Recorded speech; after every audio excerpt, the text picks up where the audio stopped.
கல்லூரி பேராசிரியர் பதவிக்கான நெட் தகுதித் தேர்வு நாடு முழுவதும் நடைபெற்று வருகிறது. கல்லூரி மற்றும் பல்கலைக்கழகங்களில் பேராசிரியராக பணியாற்ற நெட் தகுதித் தேர்வு நடத்தப்படுகிறது. நடப்பாண்டிற்கான 2வது நெட் தகுதித் தேர்வு இன்று நடைபெறுகிறது. நாடு முழுவதும் 89 இடங்களில் உள்ள மையங்களில் 10 லட்சம் பேர் இந்த தேர்வை எழுதுகின்றனர். தமிழகத்தில் சென்னை, மதுரை, கோவை, திருச்சி ஆகிய இடங்களில் நடக்கும் தேர்வுகளில் சுமார் 50,000 பேர் பங்கேற்றுள்ளனர். காலை 9:30 தொடங்கிய இந்த தேர்வு மாலை 4 மணி வரை நடைபெறுகிறது. தேர்வில் வெற்றி பெறும் பட்டதாரிகளுக்கு பேராசிரியர் தகுதிச் சான்றிதழ் வழங்கப்படும் என்பது குறிப்பிடத்தக்கது. காமர்ஸ் டிபார்ட்மெண்ட் இப்போ இந்த முறை தான் யூஜிசி சிபிஎஸ்சி டேக் ஓவர் பண்ணி இது செகண்ட் டைம் பண்றாங்க எக்ஸாம்.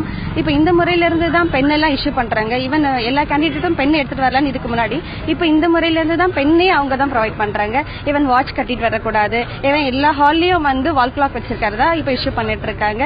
ஸோ பார்க்கலாம், இனிமே இந்த எக்ஸாம் போறோம். ஈஸியா இருந்தா we will try.